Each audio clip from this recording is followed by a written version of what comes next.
心地いい暑さだ。みんなの歌声から伝わってくる。これから新しい世界に飛び込んでいく静かな興奮が。いいね、今のラストへの盛り上がり。わかる。ワクワクドキドキして体が勝手に動いちゃう感じ。みんな明日に向けて気合十分ってところかな。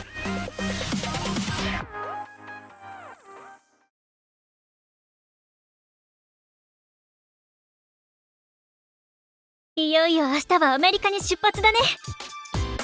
ああ、タイガさんたちが出るイベント、どんな感じなんだろうな。やっぱり日本のフェスみたいなのとは雰囲気が違うのかな。今回はそこも含めて現地で学んでこよねえねえ、イベントの勉強もいいけど、せっかくなら観光とかショッピングとかも楽しんじゃおうよ。いや、遊びに行くわけじゃないんで。う。そうですね、長期の休みとかぶっているとはいえ学校を休むことになるので。あら、そうなの？はい、帰ってきたらその分補習と課題を頑張るって約束なんです。いやー、大変そう。けど少しくらい無理してでも行く価値があるからな。うん、海外の音楽イベントを見に行くなんてなかなかできないしね。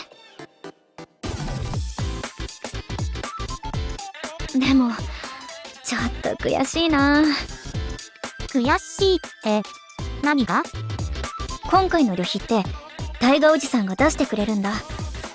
ホテルの手配とかそういうのも全部やってもらっちゃったし。それに現地でもタイガさんとケンさんのマネージャーが世話してくれるって話だったな。へえ、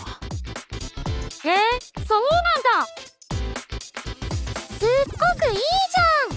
どうしてそれが悔しいの？タイガおじさんはこっちが招待したんだから当然だろって感じだったんだけど、でもだからっていつまでも甘えてられないなって思うんだよね。だって私たちはライバルでしょ、世界を取るって夢の。あ、だな。ケンさんとタイガさんのチームも復活したわけだし。でも未だに全然対等になれてないっていうか、チャンスをやるからもっと育てよって言われてるみたいで悔しいなーって。今までもずっと支えてもらってばかりだもんね。そうだな。だからもっともっと成長したいんだ、おじさんたちがびっくりするくらいで、出世払いで今回のお金もちゃんと返す。出世払いか。そうだな、成長していつか世界へ羽ばたいて必ず今までの恩を返そう。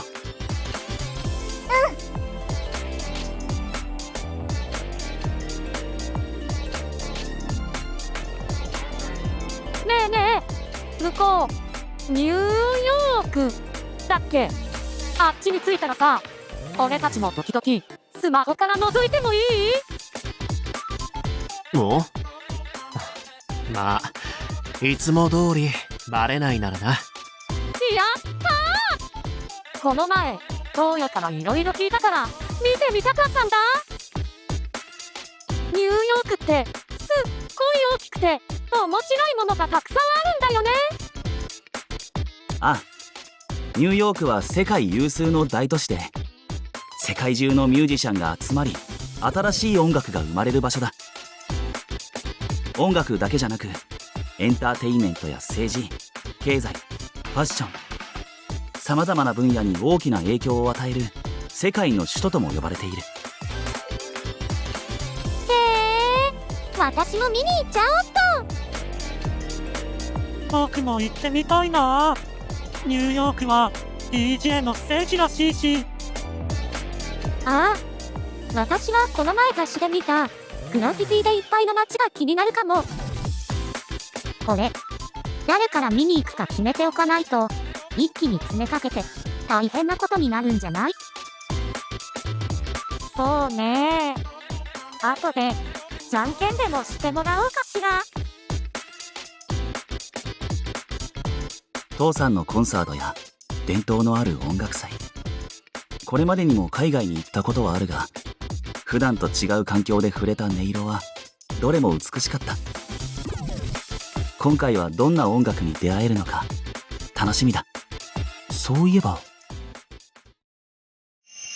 それじゃあアメリカで待ってるよ。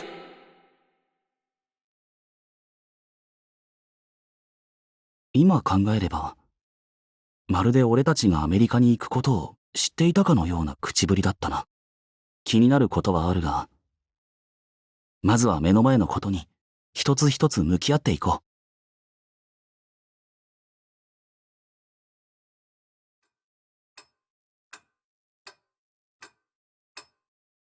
パスポート、航空券、財布。あとはコンセントの変換アダプターか。着替えや洗面用品はトランクに詰めてある。あとは貴重品を機内持ち込みのカバンに。メッセージか。一体誰から